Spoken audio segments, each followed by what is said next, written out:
Hello, everyone. Welcome again to another edition of Alz Talks. Today, we have an introduction to Alzheimer's disease and dementia.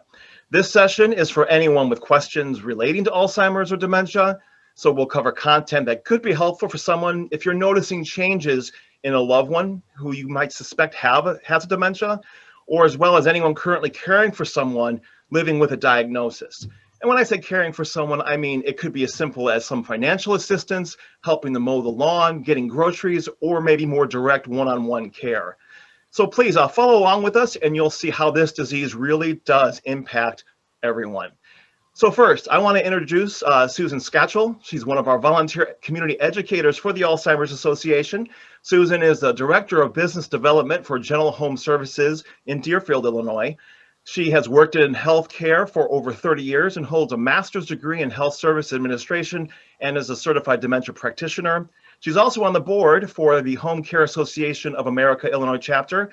And now anyone who knows Susan knows she loves to educate and empower people and as many families, individuals, and caregivers as possible, which is why we love having her on our team. So thanks for joining me, Susan.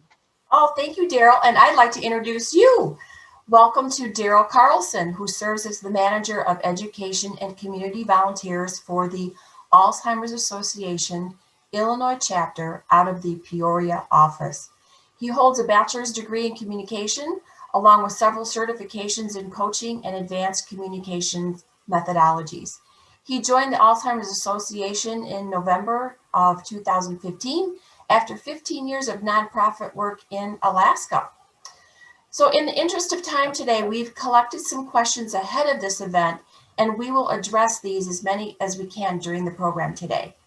And for those of you who are joining us live, please feel free to submit any questions in the comments or in the Q&A, and some people will be there to interact with you. And for any questions that we're not able to address, please don't hesitate to reach out. Give us a call at 1-800-272-3900, where we have specialists available to answer your questions 24 hours a day, 7 days a week. Today, we will briefly talk about the differences between Alzheimer's and dementia, how the disease affects the brain, risk factors, and stages of the disease. And Susan, this is really important because Alzheimer's is a global crisis. It sure is. There's an estimated 6.2 million Americans age 65 and older living with Alzheimer's or dementia in 2021 in the United States. 50 million people worldwide are living with dementia right now. More than 11 million Americans provide unpaid care for people living with Alzheimer's or other dementias. I'm sure I've met some of these 11 million people over the years who've called for care because they were caught off guard, surprised at how their family member has changed since their last visit, and now need to plan for future care options. Yeah, and I certainly was one of those who was caught off guard by it when my father-in-law was diagnosed many years ago, and he passed away about 4 years ago now. And I was especially surprised when I first learned just how much of the overall cost of this disease. So in 2021, Alzheimer's and other dementias are estimated to cost the US $355 billion. And if nothing changes by the year 2050, that number will rise to be 1.1 trillion each and every year. So this really does impact everyone. It sure does. Daryl, you just mentioned both Alzheimer's and dementia. Many people wonder if these words can be used interchangeably. Even though these terms are related, they are not the same. And I'd like to refer you to the graphic on your screen. Dementia is a general umbrella term used to describe a collection of symptoms that are severe enough to interfere with the daily life. These symptoms can impact a person's memory, thinking, or reasoning skills. Yeah, and so those symptoms lead to a diagnosis, but it's important to know that there are many diseases that are the actual cause of dementia. So whenever anyone hears the word dementia, I want you to think, what is causing these symptoms that I see in this dementia diagnosis? Now, Alzheimer's disease is the most common cause of dementia, a disease of the brain making up about 60 to 80% of all dementia cases. Stephanie from Cantonsville, Maryland is asking, is it normal to start forgetting things as we get older? Daryl, you want to answer that? Yeah, Susan, absolutely. It is common for changes to occur as we age in our mind, but Alzheimer's is not a normal part of the aging process. It's really important to make that clear. And now some people confuse. I know my mother, every time she has a forgetful moment, oh, it's just that Alzheimer's disease, jokingly. But there really is a difference because Alzheimer's is a progressive terminal brain disease, which means it gets worse over time. And so as that disease progresses, the individual living with the disease may require more assistance with activities of daily living, like getting dressed or bathing or even eating. And so that reminds me of another question actually that we get a lot. The question goes like, what actually causes these dementia symptoms? And Susan, do you want to handle that one? Absolutely. While Alzheimer's is the most common cause of dementia, there are some causes that are treatable, such as a urinary tract infection, depression, or thyroid issues. So it's important to see a physician to determine the causes of symptoms in order to receive the appropriate treatment. People want to learn more about the treatments or the science behind it, they can actually download our app. It's called the Science Hub app, wherever you like to get your apps. And that will give you notifications with the latest research that's happening, and also give you access to look up and see what kind of research is out there. It's a really helpful app.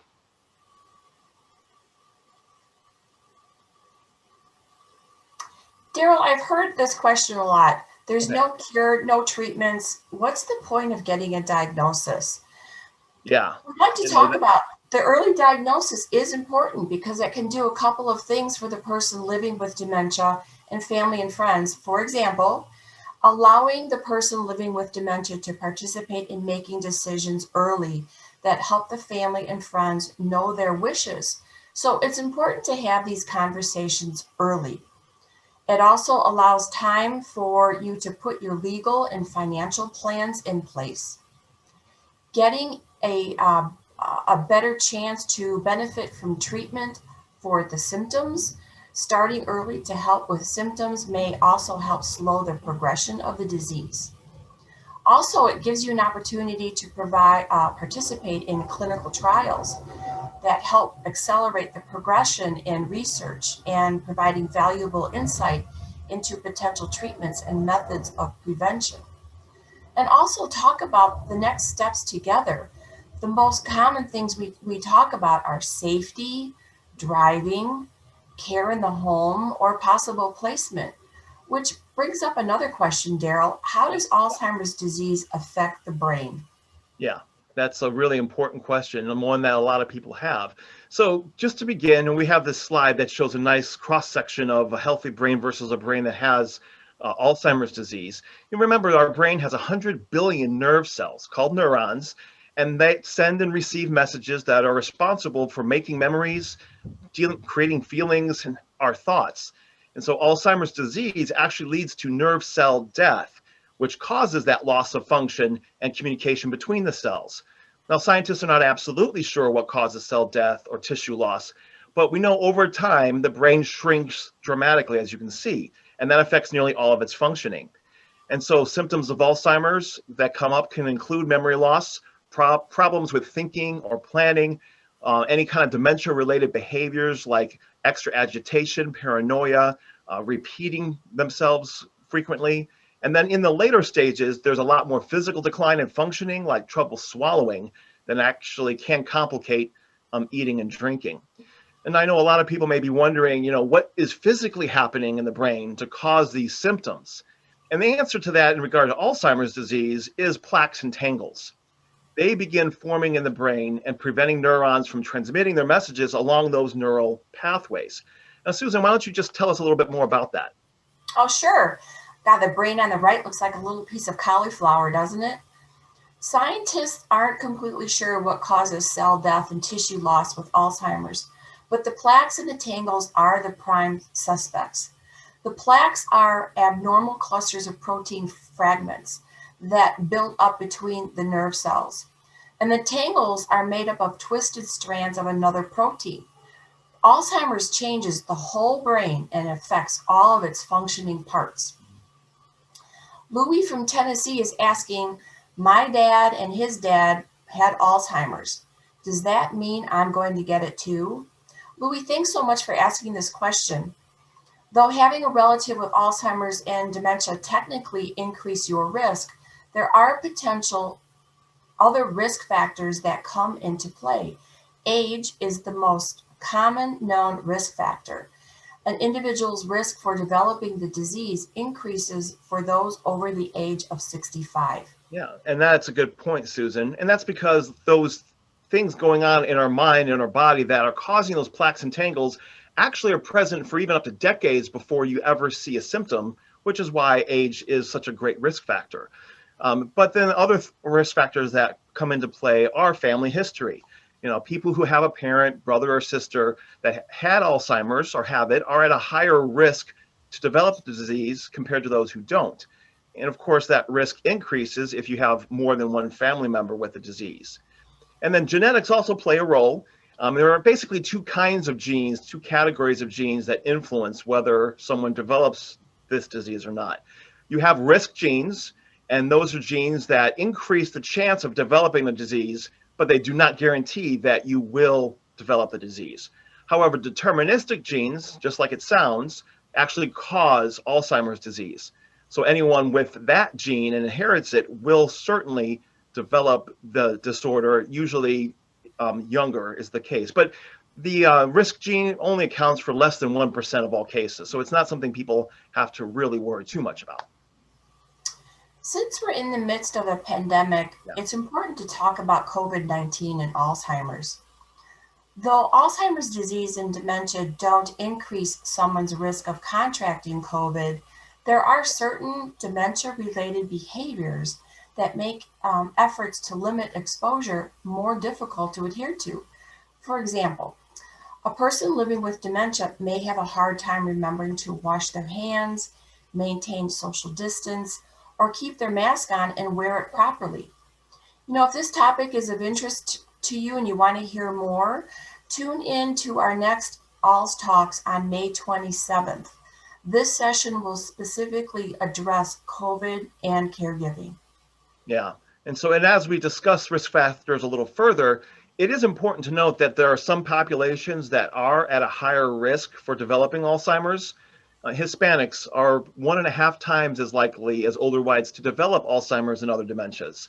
African Americans are about twice as likely. Now, the reasons for these differences are not well understood, but researchers believe that the higher rates of vascular disease in these groups may also put them at greater risk for developing Alzheimer's. And there's a lot of other risks associated with your heart, diabetes later in life, and then, high cholesterol, high blood pressure, those also increase your risk. So anything going on with your heart really has a direct impact on your brain. And that's because every time your heart beats, 25% of that blood is going to the brain to clean it out and to nourish it. So there's a real strong heart and brain connection there. Some other groups that are at risk as well are women. Women are more likely to develop the disease than men. Now, we know part of that is because women live longer than men do, and feel free to insert any joke you want about why that is. But, that's why women may be more likely to develop the disease if they live longer. But longevity and lower death rates can only partially explain this difference. Researchers are looking into why this may be, what other genetic differences are there between men and women that may increase their risk.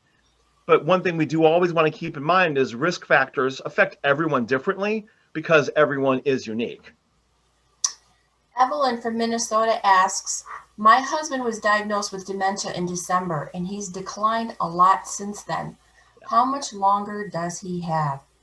Evelyn, thank you so much for sharing a bit of your story with us, and we're very sorry to hear about your husband.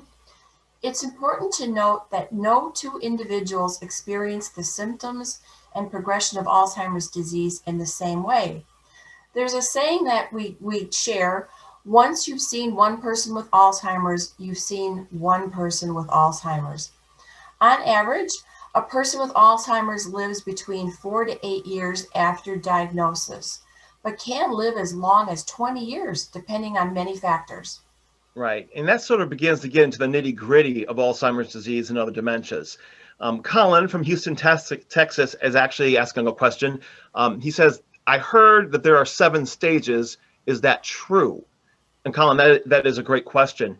Now, some doctors, diagnostic centers, or care and support agencies may reference other methods of labeling Alzheimer's disease stages, and frequently a 7-stage model is what they'll use.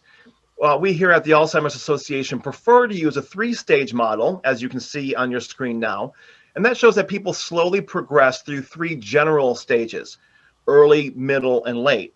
Now, in a medical setting, you may hear them referred to as mild, moderate, and severe. Now, we find this 3-stage model helpful because specific symptoms often appear at different times for different individuals, and the progression itself can vary from one person to the next. But looking at this first, Sam wrote to us, and Sam asked, what does it look like over time? Or specifically, what is the arc of the disease from the early stage? And thanks for that question, Sam. In the early stage of Alzheimer's, a person may function independently. They may still be able to drive, work, and be part of social activities.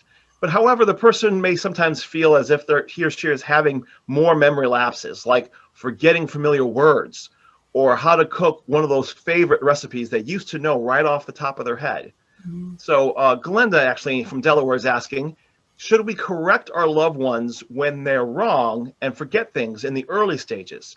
That is a good question, Glenda. So here, let's talk about some tips for communicating in the early stage. You want to have open discussions about this and ask the person living with dementia what works best for them. You want to honor how they want to deal with this disease and how they want to be treated. And be flexible, stay open to how this is going to change and how the dynamics of the relationship will change. And, actually, this reminds me of a story, Susan. Teresa is a woman who developed it younger than the age of 65. And she came and spoke to the staff at the Illinois chapter a few years ago. And she told how she would keep up with things. She had her iPad, she would take notes and be able to keep up. But she remembered the one time when someone looked right at her her and her husband were there somewhere. And they said, well, I'm not going to tell you, X, Y, or Z, because you're just going to forget anyway. So I'm going to tell your husband. Well, she remembered that. So you really want to avoid that assumption that they're just going to forget in the early stages and treat them with respect. That's really important. But know that as the disease progresses, especially in the middle stage, that will begin to change. And talking about the middle stage, this is typically the longest stage and can last for many years. As the disease progresses, the person living with Alzheimer's will require a greater level of care.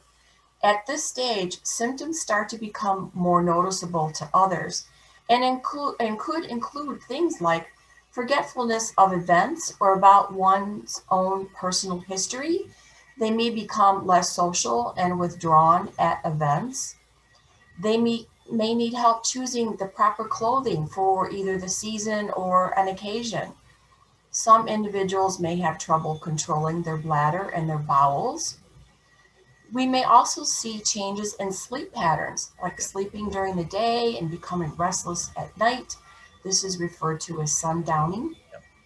And the dementia-related behaviors may include suspiciousness, delusions, compulsive repetitive behavior like hand-wringing, tissue shredding, or pacing.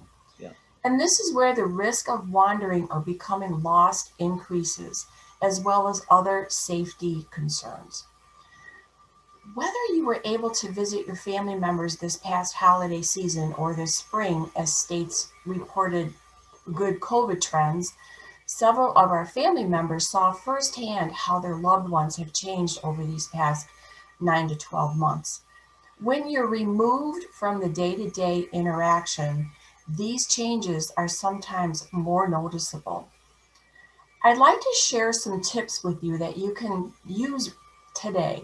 Yeah. Remember, facts fade, feelings stay. So the person living with Alzheimer's might forget your name, but they will remember how you made them feel. This disease and its symptoms can be disorientating for the person living with dementia. Behavior is a form of their communication. So rather than reacting to their behavior, try to respond to how the person is feeling. Try to understand or consider any unmet needs. I love that phrase. Yeah. Are they hungry? Are they thirsty? Are they tired? Are they in pain? Are they cold? Join them in their reality. The gift of time is the best way to be where they are. Be with them wherever they are and help preserve their self-dignity. Things are going to go bump, things are going to go wrong. Try to use redirects instead of focusing on the negative. Answer each question as if it's the first time you've heard it that day. Using phrases like, "don't you remember?" or "I told you yesterday" are not helpful for you or the individual. Try to ask yes/no questions and limit the choices. Are you hungry? Yes/no. Would you like eggs or pancakes? Pancakes. Would you like to wear a sweater? Yes. Do you want the red one or the blue one? The blue one.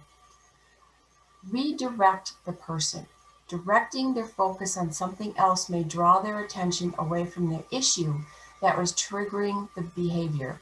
And I like to use the phrase, "let's do this instead," and gently guide them where I want to go. That's great. And thank you for sharing those tips, because we got a lot of questions around the middle stage and what do I do when I'm seeing these issues arise. So thank you for sharing that, Susan.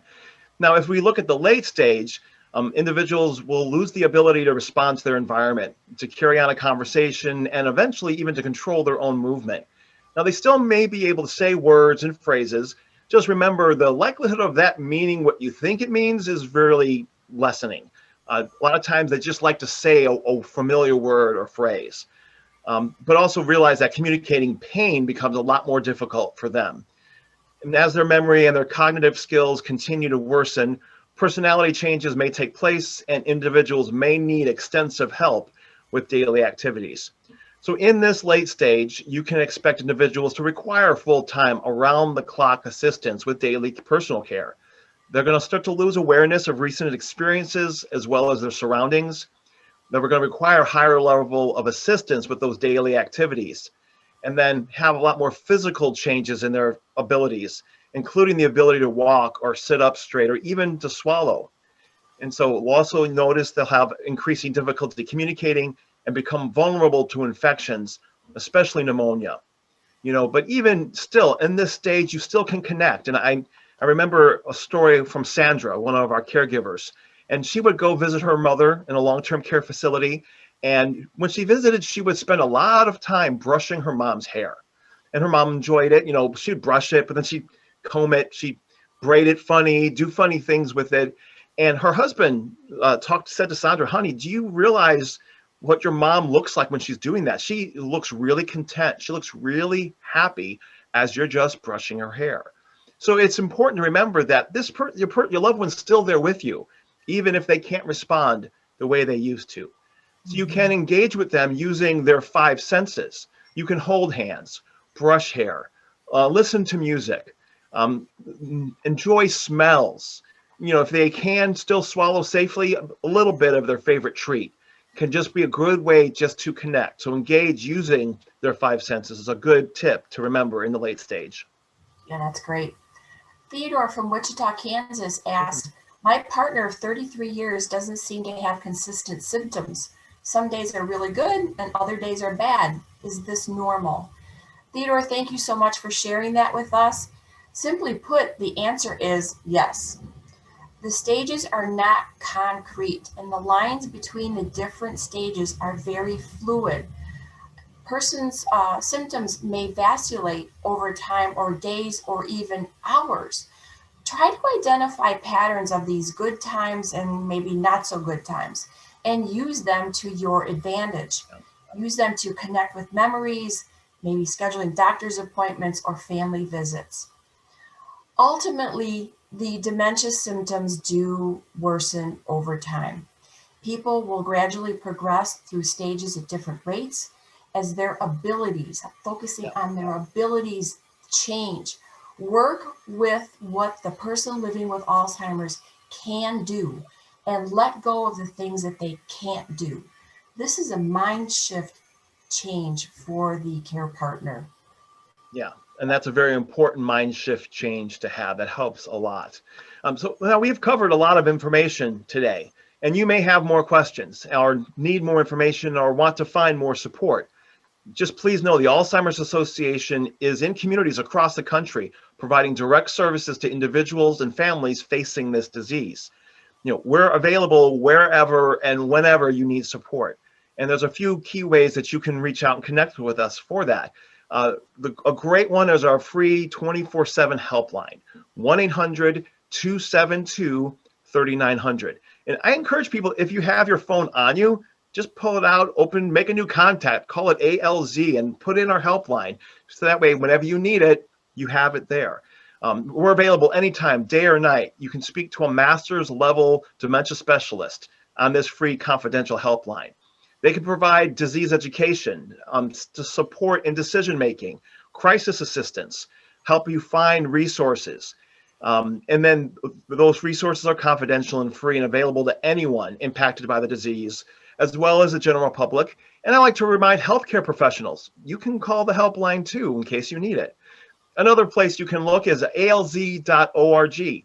That's often the first stop for people when they first find out they have this diagnosis of Alzheimer's or another dementia. Or if you're a caregiver helping someone living with this disease, you can go to alz.org/care. And that is our caregiver resource center. A lot of great information on that part of the website. We also have our community resource finder. That is a wealth of information on ways you can find resources in your community that are helpful. For example, long-term care, community-based services like home health, our association offices, or our education programs or support groups that are in your area. And the easy way to find that is alz.org/CRF. Daryl, one of my favorite personal favorites for online support is ALZ Connected. That's a good one. Yeah, this is an online message board with over 60,000 active members, and you can always find support from a community of people impacted by this disease. You can go on to read the forums, join to post, and engage with the community because there's someone out there dealing with the same thing you are. Yep. Vivian from New Orleans asked, how do I reach my local office and get involved in events to support the Alzheimer's Association mission? Great question, Vivian. Again, visit the website at alz.org or call us at 1-800-272-3900 to get involved and connected. Absolutely. And we're wrapping things up now. Thank you so much, Susan, for joining me today. It really is volunteers like you that help move the mission of the Alzheimer's Association forward. And when we look forward to the day where we have a world without Alzheimer's disease or any other dementia. So thanks for joining me, Susan. Thank you, Daryl. My pleasure. To all of you who have joined us live, we're glad that you were able to make time for this program today. Please know that we are here for you whenever you need us. One of the things about facing this disease, which is so difficult, is people feel isolated. They feel alone. Please know that you are not alone. Reach out to the Alzheimer's Association via our helpline, visit us at alz.org, or just engage with us with your local office in your community. So thank you so much for joining us today, and have a great week.